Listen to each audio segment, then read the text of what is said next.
This is an explanation of how you would posterize an image by using a paper-cut method. Posterization is where you'll take an image that, let's take a black and white image for example. If you have a black and white image and you see a subtle transition from light to dark and progressing between those values, it's a gentle shift between them. Taking an image like that and then forcing those values into several regions so that when you shift from one value to the next, it's abrupt. You can very clearly see a distinction between those areas. So that's the effect that we're going to give to an image. It makes it look like some kind of a poster. It has more of a pop look to it, jumps out at you. So we'll do this with paper, constructing it from the ground up. And what you're going to need for this would be Bristol paper. I choose Bristol because it has a good weight to it, a good heft. It holds up well to what we're going to do. Tracing paper, black and white acrylic paint, a brush, an X-Acto knife, or a pair of scissors if they're small enough, if you feel more comfortable with that. You'll need a pencil. I would recommend a 2B or a 4B pencil, somewhere in that range. Glue stick, tape, watercolor, marker, or a pigment liner. So what we have here is the progression of the image, the project that I'm going to show you here. So on the left, I have my initial starting image, and then I have transformed that through these steps to this middle image that you see here that is all paper cut, and you can see these plateaus. Almost looks like a topographical map. You can perceive some texture to it. That's because of the process. And then over here on the right hand side we have this addition of color, and I'll explain that as the next step beyond what we're doing here in the middle. So we'll get to that in a little bit. So first of all, you need an image. You want to use a black and white image for this. You can have an image that starts out in color and transfer that to black and white if that's something that you need to do. In this case, I picked a still that I like from this film, The Colossus of New York from 1958, one of these classic sci-fi monster movies. So on the left-hand side, we have this Colossus here, and I like the head of it. And it has a good shift in values already. It has a metallic look, but that's what I decided I'm going to use. So that's the first step. Find an image. It could be a selfie that you take. It can be something that you find that you like. It could even be collaged together. All of that will work for this process. So what I did, as you can see here, is I just cropped in that image, and it's quite grainy. I've gotten down to a pretty small detail on that still there, but it's enough. It gives me enough information to do what I want to do. So I've selected the image, have that ready to go. I've maybe printed out a small copy of it, 4x6 or smaller than that, something manageable. You don't want to go too large with this, or it becomes quite a laborious process. So now you need to make a value scale with paint. So value scale, if you're unfamiliar with that, is just a scale that moves from white to black. And then you have all of these shades in between. And we perceive about 40 shades of gray, the human eye, before we just really can't see the difference anymore between one and the next. So you want to blend this as well as you possibly can. Mine's a little bit streaky here. That will give it a different effect. But for the most part, I think it's beneficial to have it be smooth and have about 10 distinguishable transitions of value. White, 8 shades of gray, and then black at the end. So you'll practice mixing this around in your palette. You can use a plate or anything disposable either, a little bit of water, and then get your brush out and start sweeping side to side, blending a little bit of white with black to create the lighter grays, and so on and so forth. If you haven't done something like this before, practice with it before you arrive at your final value scale that you're actually going to cut up and use to make this image. So here we have the finished value scale. It's still drying at this point, but you see it blends from dark to light, plenty of shades of gray in between. Again, mine is a little bit streaky. You see the brush marks at various points throughout. It'll still work. Depending on how realistic I suppose you want it to look, you can have more or less brush strokes evident. So we need that to dry. So you can wait for that to dry and move on to this next step here, which is tracing that image that you've chosen. So here again we have the Colossus, that metallic head of his that I wanted to trace. And I've gotten a piece of that tracing paper out of my pad and laid it down on the top of that image. And this is where you want to use some tape. I think it's helpful to just put a little bit of masking tape or scotch tape at the edges, just so it doesn't shift around on you. And you can see this is simply a contour line drawing. And the contours that I'm following here are these changes from one value to the next. I'm looking at areas like this, and I'm determining, all right, that's the darkest gray here. So I'm going to call that a 9 on the tracing paper. I outline that. Again, this is just sitting on top of this very image. I outline that shape, and I make a little notation that that's a 9. So I'm eyeballing it. It's somewhere up there, closer to the darkest value being black in this image. And of course, where I have areas that are totally black, it's a 10. If I have something that's white, like the eyes here, I have that marked down as a 1. Doing this as you go is going to help you later on in reassembling this image. But the most important thing, trace around the contours, and anywhere where you see a break in between two different values, draw a line, make a boundary there. You want this to look like some chopped up sort of map with all of these various regions around. That's going to make it a more successful piece in the end.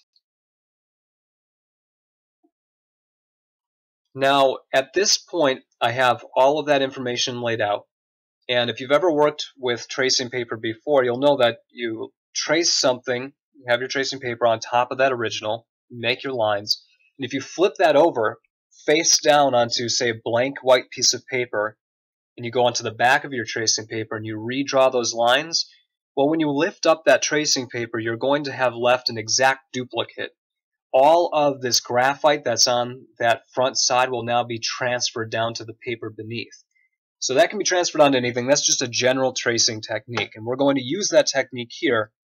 But instead of you tracing this face down onto a blank sheet of paper, you're going to trace it down onto your value scale. So what you're seeing on the right-hand side here is actually the same value scale I had just painted earlier, going from the lightest values to the darkest. So what I've done is I figured out, okay, I have a section that's a 1. So I'll take my 1s, and I'll put this face down somewhere off to the lightest side of my value scale, and then I'll trace them onto that paper.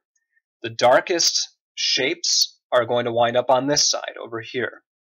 So hopefully that will make sense. You're just going to have to look at your numbers and then trace them down onto your value scale, trying not to miss any of those pieces. Obviously, the more complex this gets, the tougher it will be to keep track of all of that. So maybe you want to X out those little numbers there as you go so you know which ones you've put down and which ones you haven't. The better your record was of where these value ranges are, the numbers that you've put down, the better you've done with that, the easier it's going to be to plot everything out here.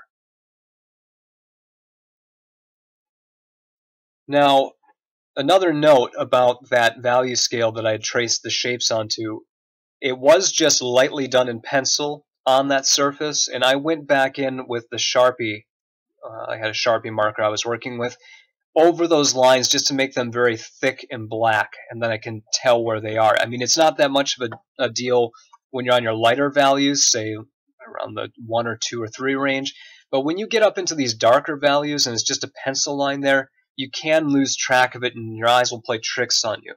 So I would recommend before cutting anything out, going in with a marker and outlining each of those shapes. So now you cut it out. You go in there with your scissors or your X-Acto knife. I recommend an X-Acto knife using a cutting mat like you see below here, but having some small precise scissors could also work. Again, whatever you're most comfortable with. So after you cut out each of these pieces, you want to sort them. You don't want to have them getting all jumbled up. It's best if you know exactly which number you're looking for and having a pile designated for that. If for some reason you can't finish this project in one go, bring an envelope with you and put your pieces in there, or bring several envelopes. That would be even better. Then you can label them and you know exactly what is in which pocket. Don't lose track of them. There's nothing more frustrating than going through this process and then sneezing on them, blowing some on the floor, and then you cannot find them, and later on your image is incomplete and you have to go back and repeat a step. Keep track of everything. Keep organized. That's the best way to go. At this point, you can see a couple things going on here. I have that tracing here. I have my original image over here. You might see I've also put down notations of value on that head. So I have a matching set. It helps me think things through a little bit more. I have my pigment liner. I have a Sharpie marker. I also have a separate value scale right here, so I can look at that for reference. And on this side right here, you have tracing I've made off of that tracing paper. And then there's another one underneath this guy, which I'm assembling right here. So this is in progress. I'm cutting pieces from my value scale, and then I'm gluing them down one by one onto that paper. That way, if I do it one by one, I can keep track of everything, or you can cut everything out and then keep them in designated piles, and it should be easy enough to figure out where those go. If you're good at puzzles, you'll be good at this, because it's pretty much the same thing. You have these interlocking pieces that go together, and you have a template underneath to help you figure it out. This is what it will look like after you've assembled everything together. It's like a jigsaw puzzle. Again, you have all of these little pieces overlapping subtly in areas. Some of them will fit right next to each other. Others will overlap somewhat or buckle against one another. And you'll see there's a couple areas here that are missing spots. In between this gap right here, a little spot right there, there was nothing there. I could see the blank Bristol paper underneath. So I went in there with a fine point marker and I got those areas filled in with black, and then they look like the rest of the outlines, the rest of the contour lines. And I think it looks best that way. Otherwise, you might see those and think that they're a highlight when they're not supposed to be. But this is what it will look like. And this texture here that you're left with is interesting visually to look at. There's a density to a project like this. It doesn't just look like a drawing would. This has some dimension to it, which is nice. Beyond that, you can do what we're going to see in the next step, and you can use the texture of this piece to create copies of itself, only much more quickly than what we did in these last steps here with this Papercut Posterization. This technique that I'm referencing for creating another copy is called frottage.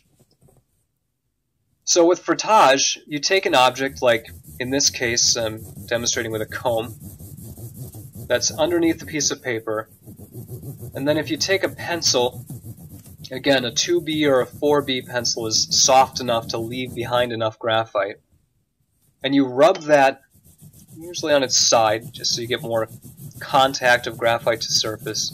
You rub it on its side in several directions. You'll be left with an imprint of the texture that's found underneath.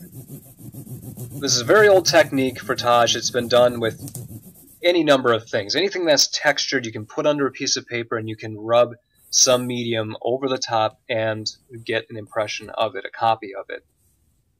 This works very well with what we have just done because there's lots of texture to it and it's divided up right along the lines of value. So I'll first approach it from one direction, and then you'll see I'm rotating it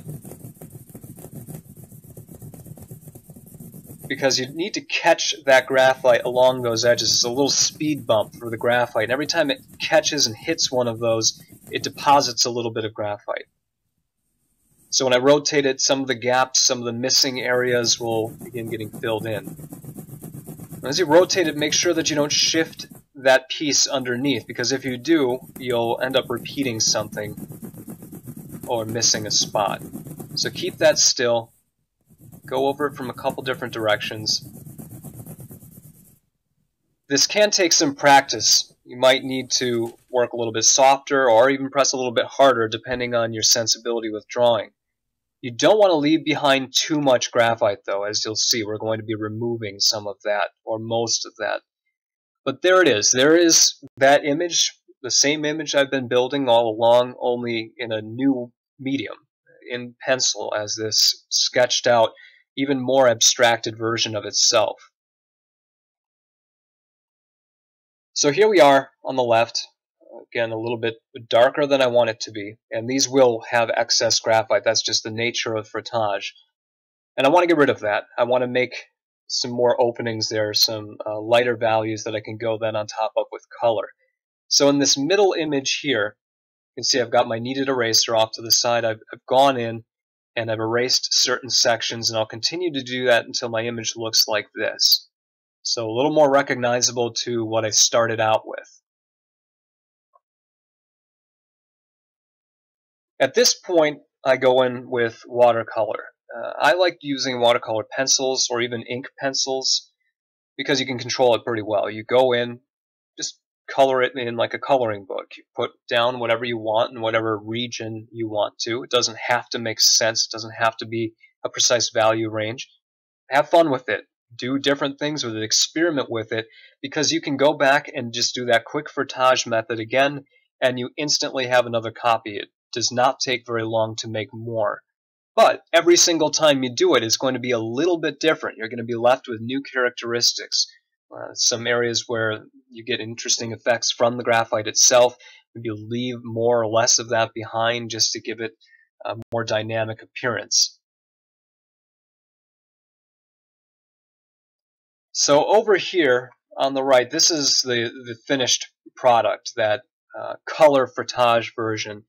And as you see that developing on the left-hand side, I've started just by coloring in certain areas, and then going back in and adding some rust-looking spots over the top with more watercolor, shadows, and highlights.